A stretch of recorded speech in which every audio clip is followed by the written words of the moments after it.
All right, everybody, welcome back to a gnarly episode of the Careful Boys, and we have Paul Gomez here with us, y'all. Hey, Paul. He knows everybody.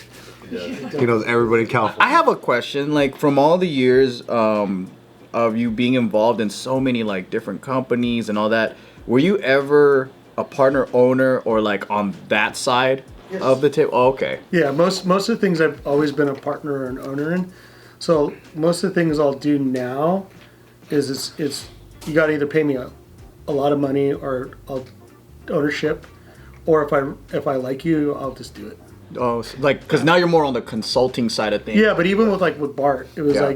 everything I did with Bart was just because I thought he was awesome. And he couldn't afford it. For sure, no. Actually, you have to look at it's like, what can you afford? It's like when you have the opportunity to talk to people who know stuff. A really good thing for everyone here. When I was a teenager, I was in a room with a bunch of really wealthy guys, and the guy I was with, he goes, I was like, oh, dude, what kind of car do you? Oh, what kind of boat do you have? Oh, this. I was like, dude, no way, you have a house there. I was probably 19. I was like, dude, that's so sick. Blah blah blah blah blah. And it was like, and after I was done, the guy who I was with, he goes, what'd you learn in that meeting? I go, oh, that guy's got this car, and that guy has this house, and this guy's got that car. He goes, hey, next time shut up and listen. Mm-hmm. He goes, you could have learned so much business advice from them. Mm. And he goes, you were just asking them questions when you could have been quiet and just learned how to do something. And I was like, oh. I wish someone told me that at 19. Shoot. She taught me one of my biggest lessons, and it was so funny. So when we first started Bar Brigade Apparel, we were having trouble like crossing like the 7-figure mark. So we were like high 6 figures, and it was just a bunch of trying to figure shit out, you know, like kind of like street fighting style. And then this is when Jacob introduced me to him. He came down to our office back in downtown, and then he was like, what's your #1 bestseller? And I was like, oh, we sell this thing called the Rebirth hoodie. And he goes, do you have that stocked in every size, every color? And then I was like, no way. I'm like, we gotta keep things fucking exclusive. So once we do it once, we don't release it ever again. And he goes, are you trying to make money? And I was like, yeah. He goes, then why won't you have it stocked in every color and every size if that's your #1 bestseller thing? And it was like the most basic shit in the world. And I'm like, That's like In-N-Out going, let's stop with the hamburgers. Yeah. and then that was the whole vanilla conversation where he would go like, he goes, what's your vanilla? And I was like, he goes, you have all these fancy ass flavors at Baskin Robbins. The #1 best selling is vanilla. Second is chocolate. I always Chocolate chip. chocolate chip. And then, yeah, I always remember till this day, like people want same but different. Yeah. Or different same. Yeah, and I was just like, damn, that probably was stupid to cut off our best seller at like 200 pieces, huh? Mm-hmm. I'm like, damn, that was so dumb. Do you know Nike's 65% of their business is the Air Force One last? Really? What? Chuck Taylor, Yeah. Converse. 90%. Vans, Yeah. Those. that's the bottom of a shoe is called a last. Right? And so for me, I'm not even following my own thing. But the reason when I did American Traditional is I wanted to create concert tees for Americans.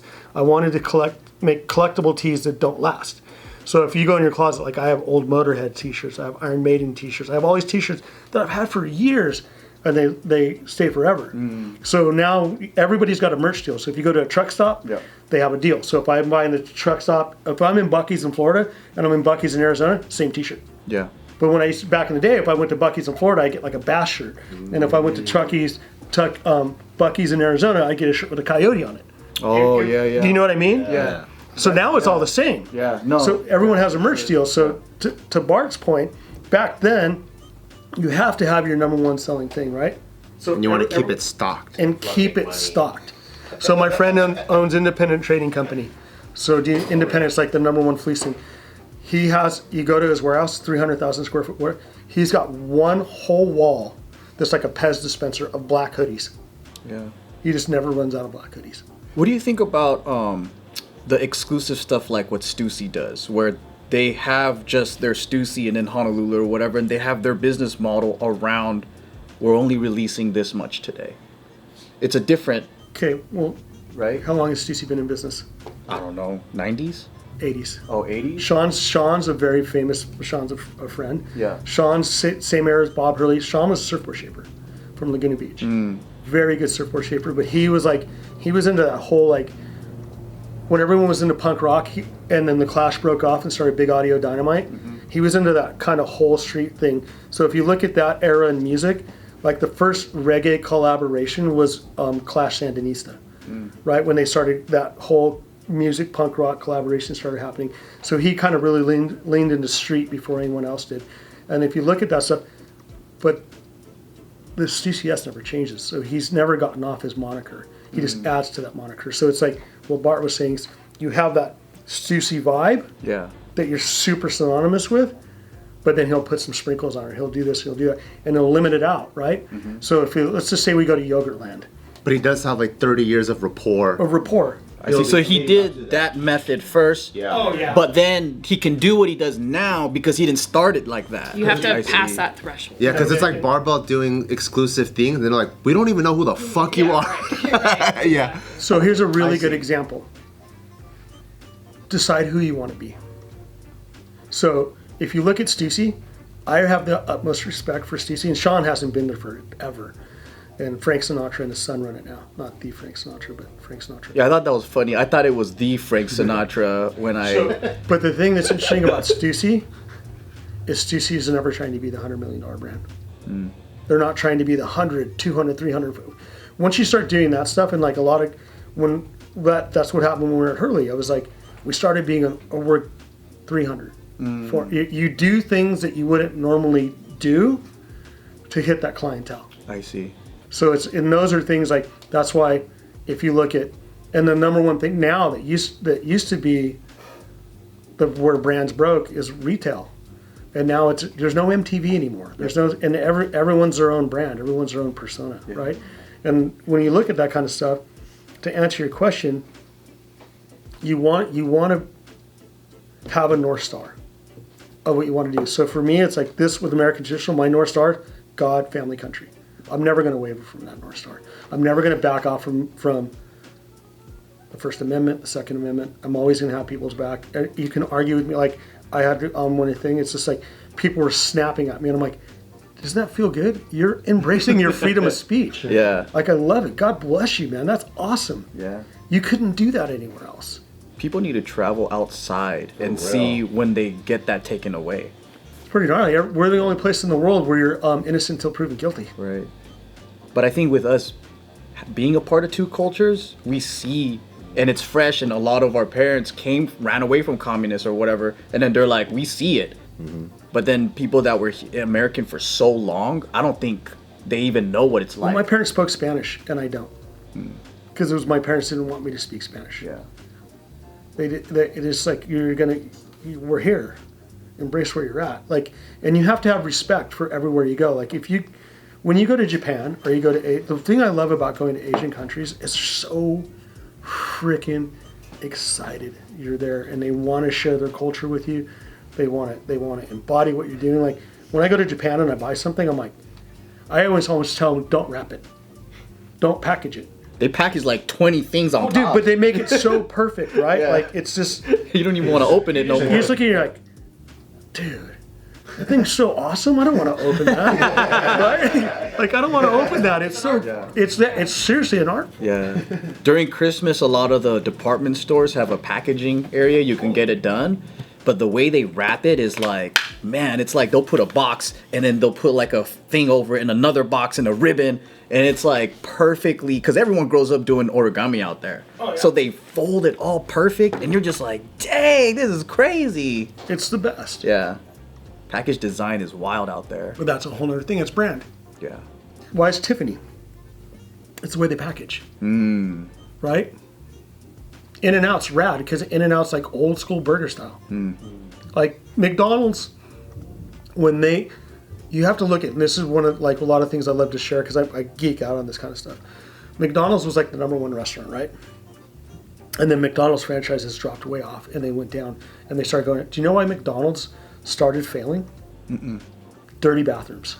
Really? Dirty bathrooms. Because it was like, when I was a kid, I would go to McDonald's.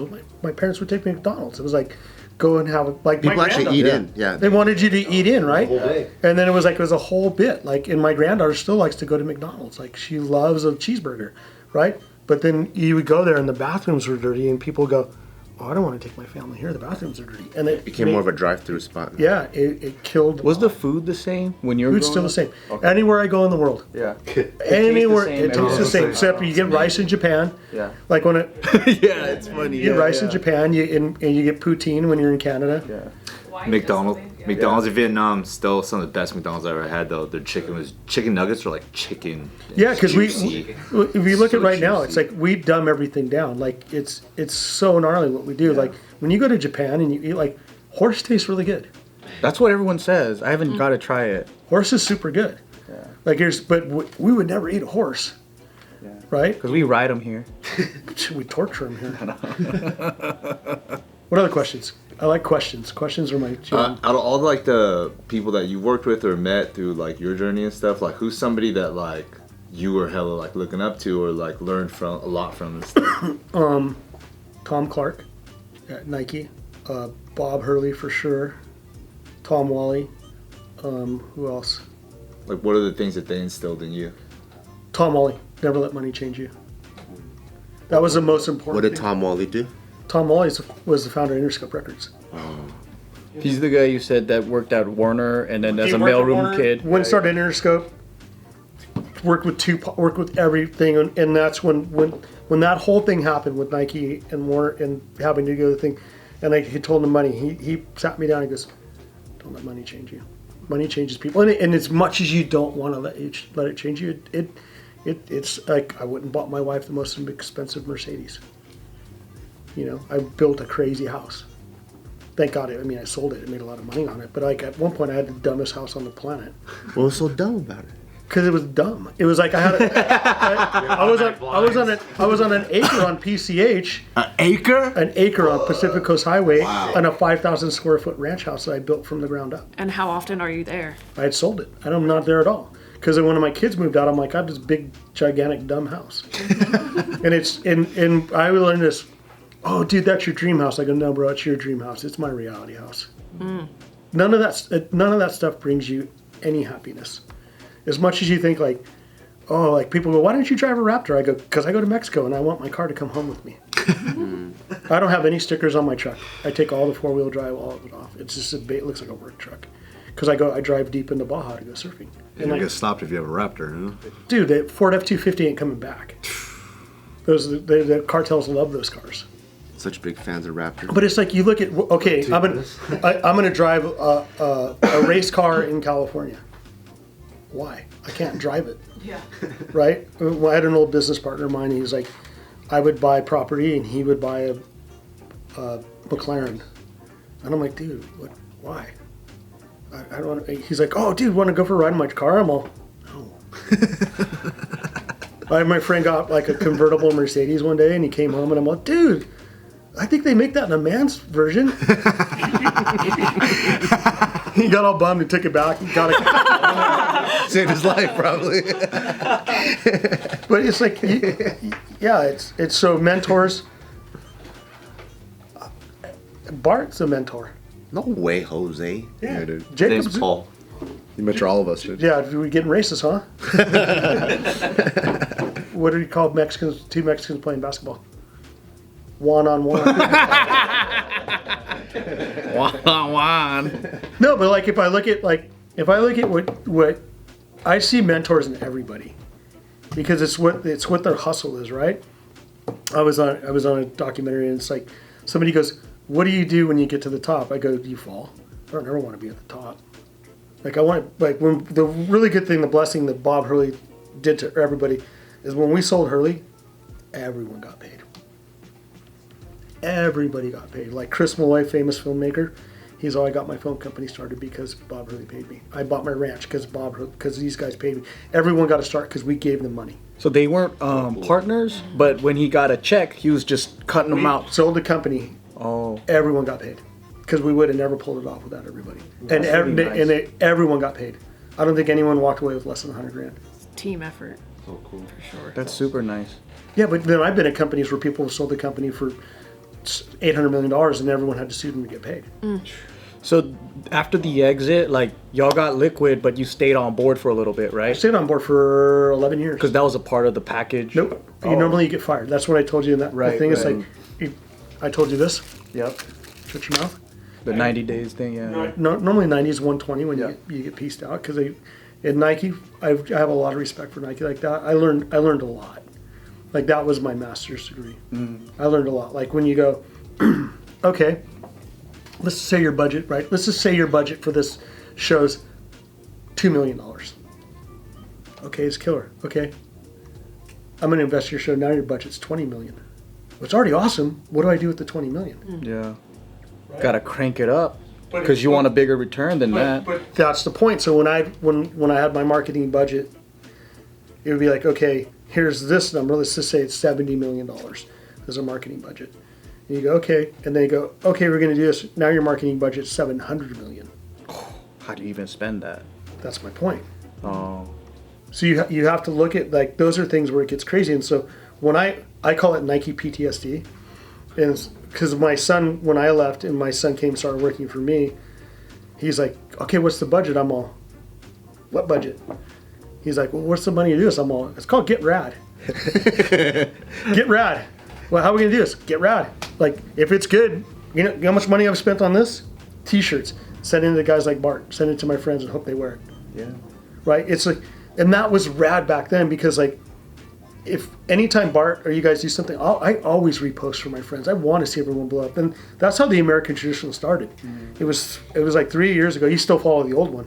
Oh, do I? Yeah. Oh. Because the old ones were it started with all my friends had companies, and I would just go on there and promote them, try and blow them up, because it's not easy, and it's like, to Bart's point, where you look at it and you kind of go,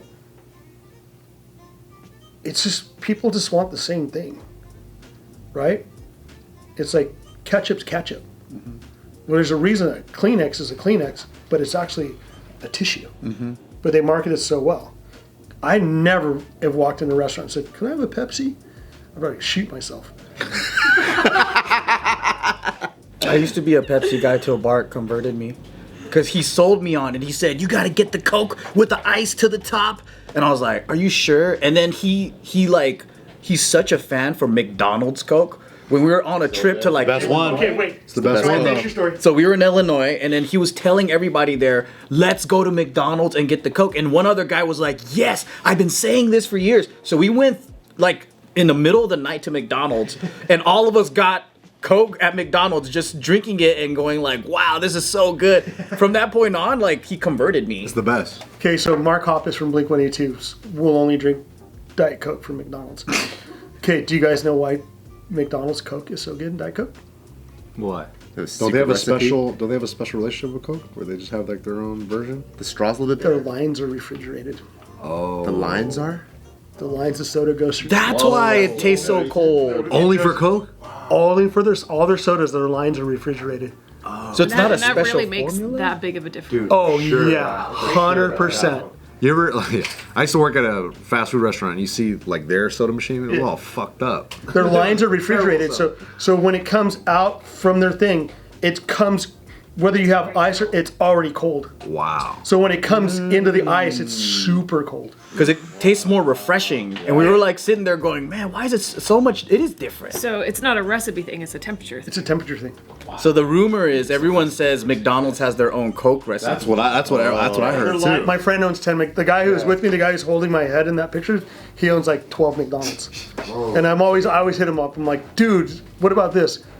We're on this Mexico. I don't know the recipe, but kind of like you said, like if you're and you have dyslexic vision, then you have vision in other places, and I can tell that McDonald's Coke is way better than you. So it's 100%. That's my superpower.